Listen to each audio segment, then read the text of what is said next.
سید نبینا و شفیع قلوبنا ابی القاسم محمد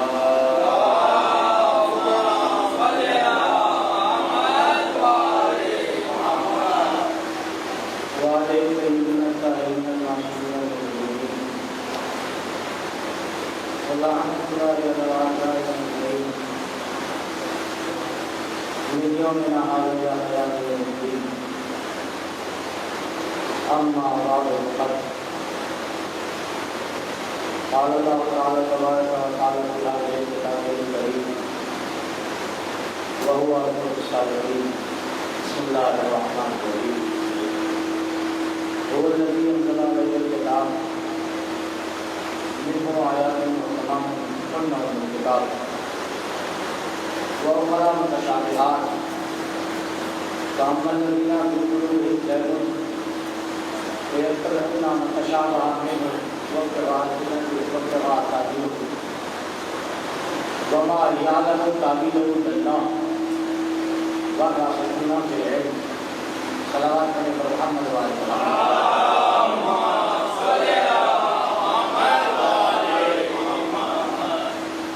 عزیزان محترم دوستان احباب ہمارا دوران علوم کربلا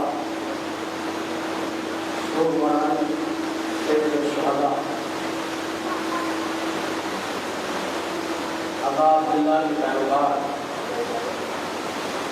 شیعان امیر کائنات آپ لوگ کافی عرصے کے بعد حاضر ہوا اور میں کوئی ساتھ یا کوئی خرید پہلی باتیں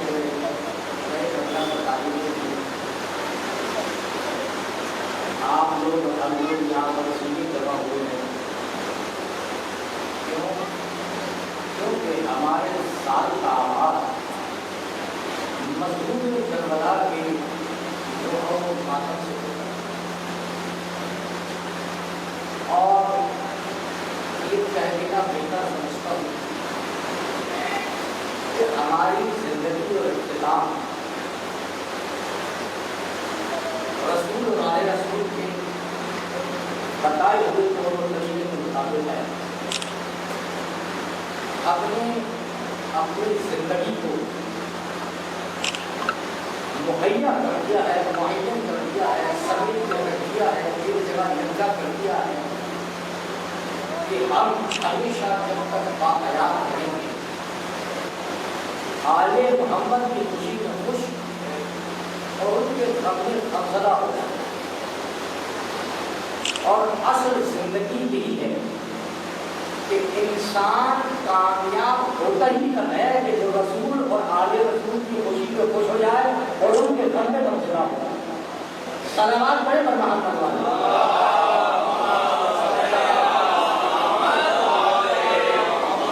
زندگی کا کمال یہ نہیں ہے کہ آپ نے اربوں خربوں پیسے کمائے اور ان منزلوں سے گزر رہا ہوں اور آپ نے ایک عالی شان بنگلہ بنا دیا اور آپ نے پڑھا لکھا کے اپنی اولاد کو انجینئر، ڈاکٹر، پروفیسر، فوجی، یہ سب چیزیں بنا دی. مبارک بھائی آپ کے الفاظ ہیں مگر وہ اولاد جو آیت پڑھی ہے وہ میں نے روک رکھی ہے، معذرت چاہتا ہوں جو مجھے کہنا ہے وہ اولاد جو ماں باپ کی زندگی میں اس کا عادت نہ کر سکے وہ کسی کام کی نہیں ہے. اور دوسری چیز یہ ہے کہ وہ اولاد جو ماں باپ کے گزر جانے کے بعد میں سورہ فاتحہ پڑھنے کے لائق نہ ہو وہ بھی کسی کام کی نہیں ہے. تو دنیاوی تعلیم کے ساتھ ساتھ ضروری ہے کہ اپنے بچے کو دینی تعلیم بھی سکھاؤ. لیکن آپ دنیاوی تعلیم بچے کو دینے کے لیے لاکھوں روپے خرچ کرتے ہیں. وہی بچہ کہ جس پر آپ نے لاکھوں روپے خرچ کر دیے ہو وہ آپ کے گزر جانے کے بعد میں سورہ الحمد صحیح سے نہ پڑھ سکے تو مجھے بتائیں کہ آپ کی زندگی گزارنے کا فائدہ کیا ہے؟ اسے تربیت کہتے ہیں جناب۔ آپ وہ ہوتا ہے کہ جو ماں باپ کا ادب نہ کرے اور انسان اپنی زندگی میں اس بچے کو آگ کر دے، کچھ لمحات مجھے برداشت کریں، تو وہ بچہ آگ ہو جاتا ہے، اس کی آخرت ختم ہو جاتی ہے۔ ایک آگ یہ ہے، کچھ دیکھا تو میں اس لیے کہہ رہا ہوں، ایک آگ وہ ہے کہ جس کو اللہ آگ کر دے، اسے کوئی بخشنے والا نہیں ہے، اسے کوئی بخشنے والا نہیں ہے۔ وہ کون ہے؟ دو طریقے کے آگ ہیں، میں نے آپ کو بتا دیا۔ پہلا آگ وہ کہ جو ماں باپ کی نافرمانی کرے اس کی زندگی میں اور ماں باپ اس کو آگ کر دے، سمجھ رہے ہیں آپ، یعنی نافرمان اولاد۔ اور دوسرا وہ کہ جو ماں باپ کے گزر جانے کے بعد میں ان کے لیے نیک اعمال نہ بھیج سکے، پھر اللہ اس کو آگ کر دیتا ہے، اور جس کو اللہ آگ کرتے اس کو کوئی معاف کرنے والا نہیں۔ تو آپ ظاہر سی بات ہے، مجھ سے بہتر آپ رکھتے ہیں، مجھ سے بہتر سمجھ آ رہے ہیں، آپ زندگی شروع ہوئی، آپ لوگ مجھ سے بہتر جاتے ہیں۔ اگر اس ظاہری جسم پر چند لمحات کے لیے کوئی ضرر واقع ہو جائے تو آپ کا دل کرنا چاہتے ہیں، یار ہمارا بچہ ہم نے اتنے ہوش و حرکتوں کے ساتھ پالا ہے اور یہ بیماری میں مبتلا ہو گیا ہے، یا خدا نہ خاصہ اس کے لیے مصیبت آ گئی، کوئی مصیبت آ گئی، دل کر جاتا ہے۔ باپ کی محبت، ماں کی محبت اس کو پریشان کرتی ہے، دل کر جاتا ہے۔ لیکن سوچیں آپ کہ وہ اولاد اس کو کیسے آپ برداشت کریں گے جو محشر کے میدان میں گناہوں گاروں کے لیے کھڑا ہوگا، صرف اس بنیاد پر کہ یہ علم دین سے کہا۔ ظاہر سی بات ہے، اگر دنیا سنوارنا چاہتے ہو تو آخرت بھی سنوارو۔ اور بہترین سمجھدار انسان وہ ہے کہ جو آل محمد کی تربیت کو اپنے بچوں کے خون میں گھول دے، تاکہ دنیا اور آخرت دونوں پا جائیں۔ ظاہر سی بات ہے، ہم اپنی زندگی گزار رہے ہیں تو کس بنیاد پر گزار رہے ہیں؟ تاکہ ہمارے اولاد کی زندگی میں کوئی تکلیف نہ آئے۔ لیکن اگر اس کی زندگی میں اس کے کارناموں کی بنیاد پر یا ہمارے بے ادب ہونے کی بنیاد پر کوئی مشکلات آ رہی ہیں تو زندگی میں اس کے آپ اس لیے مگر دل ہمارا پڑا، یہ کیسے برداشت کریں گے کہ آپ سب کو اس رشتے میں کھڑا ہو، اس لائن میں کھڑا ہو، اس دنوں میں موجود ہو کہ جو بغیر تربیت کے اس دنیا سے گزرتے ہیں۔ ماں تعالیٰ ہوتے آل محمد ماں کرتے، جو آل محمد کی محبت میں مرتا ہے وہ شہید ہوتا ہے۔ لیکن جو انسان اپنے وقت کے امام کو نہ پہچان سکے وہ کفر کی موت مرتا ہے۔ تو یہ کیسے ممکن ہے کہ ہم دوہرے طریقے سے پیٹے جائیں؟ جناب جملہ کسی اور کہہ لیکن دے آپ کو رہا، یہ کیسے ممکن ہے؟ دنیا میں تو ہم اس لیے پیٹے گئے کہ ہم مسلمان ہیں، اور آخرت میں اس لیے پیٹے جائیں گے کہ کوئی کام مسلمانوں والا نہیں کرا۔ صلوات پڑھے پر محمد والے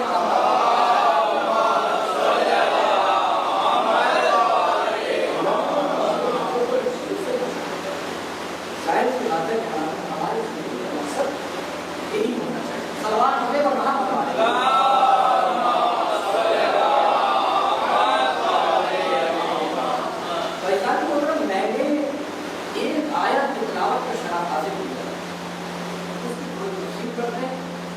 تشریح کرتے ہیں اور فضائل آل محمد کی طرف بڑھتے ہیں۔ اب ہمارا مقصد کب امام حسن علیہ السلام نے بندہ ہونا ہے۔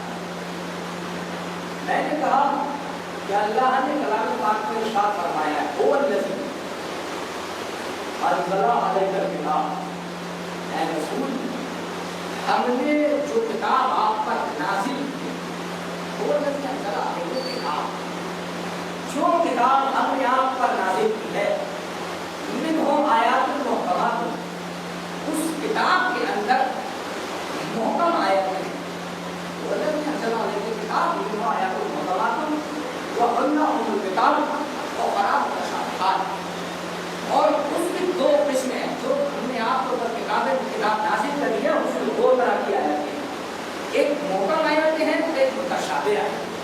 محکم اور متشابہ محکم یہ سمجھ لیجیے اور متشابہ مشکل ترین آیت. محکم یعنی آسان آیت اور متشابہ یعنی مشکل ترین آیت. تو ایک کتاب ہے اس میں دو طریقے کیا جاتے ہیں. کتاب متشابہات, اس میں ایک محکم آیات ہیں اور دوسری آیت ہے متشابہات. وہ الذی انزل علیہ الکتاب بما آیات محکمات وہدى للمتقین وأخرى متشابہات. فأما الذین فی قلوبہم زیغ, ایک لفظ کا ترجمہ کریں. فأما الذین فی قلوبہم زیغ فیتبعون ما تشابہ منہ, اور وہ لوگ کہ جن کے دل میں ٹیڑھ پائی جاتی ہے, جن کے دل میں کچھ پایا جاتا ہے, وہ متشابہ آیات کی پیروی کرتے ہیں تاکہ دنیا والوں میں فتنہ پیدا کریں. تو ہر تفسیر کرنے والوں کو مولوی نہ سمجھ لینا, پہلے دیکھ لینا کہ قرآن کی تفسیر کر رہا ہے یا فتنہ پھیلا رہا ہے. صلوات پڑھے کر محمد والے محمد.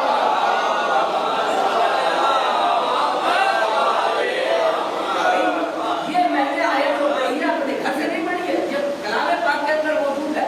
اور قرآن ایسی کتاب ہے کہ کسی ایک گھر میں موجود نہیں ہے, یہ سارے گھروں میں موجود ہے. جس کا پڑھنا مستحب ہے, جس کا پڑھنا واجب ہے انسان کے لیے اگر زندگی سدھارنا چاہتا ہے.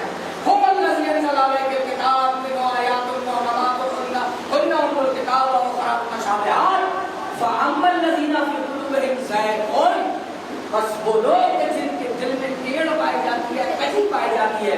فَأَمَّا الَّذِينَ فِي قُلُوبِهِمْ زَيْغٌ فَيَتَّبِعُونَ مَا تَشَابَهَ مِنْهُ, تو وہ قرآن میں سے ان آیتوں کی تشریح کرتے ہیں, تفسیر کرتے ہیں کہ جن کے ذریعے سے وہ فتنہ پھیلا سکے. یتبعون ما تشابہ منہ ابتغاء الفتنۃ, مطلب یتبعون, یہ قرآن کہہ رہا ہے یتبعون, وہ لوگ اتباع کرتے ہیں ما تشابہ منہ ابتغاء الفتنۃ, ان آیتوں کی جو متشابہ تاکہ فتنہ پھیلا سکے. وما یعلم تاویلہ الا اللہ والراسخون فی العلم, اور ان آیتوں کی جن کو وہ متشابہ آیتیں قرار دیتے ہیں ان کی تفسیر کوئی نہیں جانتا. وما یعلم الا اللہ والراسخون فی العلم, یا تو اللہ جانتا ہے یا وہ جانتے ہیں جو راسخون فی العلم ہے. ایک چیز ہے, راسخون فی العلم سمجھانا میرا کام ہے اس کا. تو آپ یہ مجھے بتائیں, روک کر سوال کر رہا ہوں کہ جناب عالی اللہ نے فرمایا ہے کہ قرآن کے اندر دو طریقے کی آیتیں ہیں.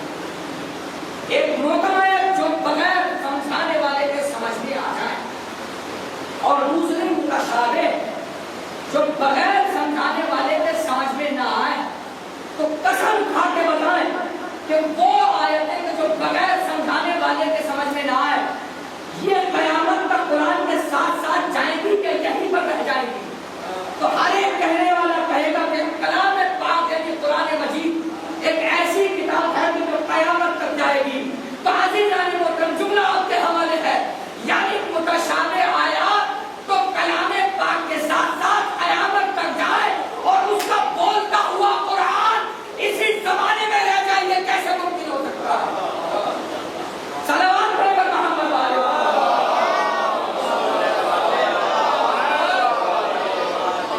کلام پاک کی وہ آیت ہے جو متشابہ ہے وہ تو قیامت تک جائے, اور جو وارث قرآن ہے وہ قیامت تک نہ جائے, یہ کیسے ہو سکتا ہے؟ اور یہ تو تدبیر الہی میں سے ایک تدبیر ہے کہ اس نے ہر زمانے میں اپنا ایک عادی رکھا ہے, چاہے وہ غیبت قرآن ہو یا غیبت قرآن. ظاہر سی بات ہے, اگر قرآن ثابت اس دنیا میں قیامت تک جائے گا تو پھر قرآن ناطق اس کے ساتھ ساتھ قیامت تک جائے گا. شیطان کے غائب ہونے پہ یقین ہے, مگر امام کے پردے غیب میں ہونے پر یقین نہیں ہے. صلوات پڑھے کر محمد والے.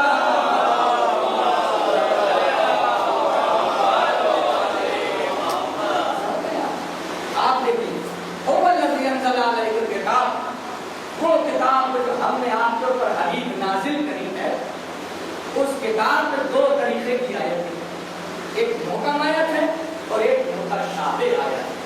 بس وہ لوگ کہ جو متشابہ آیتوں کی پیروی کرتے ہیں وہ اس لیے پیروی کرتے ہیں تاکہ لوگوں کے درمیان میں فتنہ پھیلا سکے. تاکہ حقیقت تو یہ ہے کہ یا تو ان آیتوں کی تفسیر اللہ جانتا ہے اور وہ جانتے ہیں جو راسخون فی العلم. اب بات یہ ہے کہ راسخون فی العلم کیسے سمجھا جائے کہ راسخون فی العلم کسے کہتے ہیں؟ الفاظ پر غور رکھیے گا جناب. راسخون فی العلم کسے کہتے ہیں؟ آپ دیکھیں جب دنیا والے اپنے کسی عالم کی تعریف کرتے ہیں تو کیا کہتے ہیں؟ وہ یہ کہتے ہیں کہ اس کے اندر بہت علم. یہی الفاظ استعمال کرتے ہیں. لیکن یہاں پر ماجرا الٹا ہوا ہے. جب دنیا والے کسی عالم کی تعریف کرتے ہیں تو کہتے ہیں کہ اس کے اندر بہت علم ہے. لیکن جب اللہ نے اپنے عالم کی تعریف کری تو کہا کہ یہ علم کے اندر ہے. آپ سمجھو علم کے اندر ہونا الگ شے ہے اور علم کا کسی شے کے اندر ہونا الگ بات ہے. مثال دیتا چلتا ہوں. قرآن مجید ہے مکمل علم ہے. جب ظاہر سی بات ہے اس کا قرآن ناطق ہوگا تو مکمل علم ہوگا. جب دنیا والے آپ کسی کی تعریف کریں تو اچھا ڈاکٹر ہو تو پروفیسر ہو تو اچھا عالم ہو تو آپ کہیں گے کہ اس کے اندر کافی علم ہے. یعنی جتنا اس کا ظرف ہوگا اتنا اس کے اندر علم ہوگا. لیکن جب اللہ نے اپنے عالم کی تعریف کری یہ نہیں کہا کہ اس کے اندر علم ہے بلکہ یہ کہا کہ پورے کا پورا علم ہے. مثال کے طور پہ گلاس کے اندر آپ پانی رکھیں. گلاس ہے اس کے اندر آپ پانی ڈالتے ہیں تو جتنی کیپیسٹی گلاس کی ہوگی جتنی مقدار میں گلاس ہوگا اتنی مقدار میں اس کے اندر پانی آ جائے گا. اب اسی گلاس کو اٹھا کر کسی پانی کے اندر ڈال دیجیے تو کون بتائے گا کہ آیا مٹکے بھر پانی میں ہے, نہر بھر پانی میں ہے, یا دریا بھر پانی میں ہے, یا سمندر بھر پانی میں ہے؟ اس چیز کو واضح کون کرے گا؟ حقیقت ہے. اگر آپ راسخون فی العلم کسے کہتے ہیں یہ بتا, یعنی راسخون جو علم میں راسخ ہو, پورے کا پورا علم کے اندر ہو. یہ نہیں کہ اس کے اندر علم ہے. وَلَا يَعْلَمُ تَعْوِيلَهُ إِلَّا اللَّهُ. اور ان متشابہ آیات کی تعبیر یا تو اللہ جانتا ہے اور راسخون فی العلم, اور جو راسخون فی العلم جانتے ہیں وہ لوگ جو راسخون فی العلم ہے, جو علم میں موجود ہے. اب اس گلاس کے اندر ہم نے پانی ڈال دیا تو جتنی کیپیسٹی گلاس کی تھی اس میں اتنا پانی دے دیا. تو جو گلاس کے اندر پانی پڑا ہے گلاس کا اندر والا حصہ اس پانی کے اندر موجود ہے, یعنی متصل ہے گلاس کے اندر کا حصہ اس پانی سے, مگر باہر والا حصہ گلاس کا پانی سے متصل ہے نہیں. کیوں؟ کیونکہ گلاس کے اندر پانی ہے, گلاس پانی میں نہیں ہے. اب اسی گلاس کو اٹھا کر کسی دریا میں ڈال دیجیے تو جتنا وہ پانی کے اندر ہے اتنا ہی پانی کے لیے گلاس کے باہر والا حصہ پانی سے متصل ہے. یہی آل محمد کی کہانی ہے کہ جب بھی ان سے کوئی سوال کیا گیا آل محمد نے کبھی نہیں سوچا, کبھی نہیں سمجھا, فوراً جواب دیا. کیوں؟ کیونکہ آل محمد علم کے اندر موجود ہے, علم آل محمد میں نہیں ہے. صلوات پر محمد آل محمد.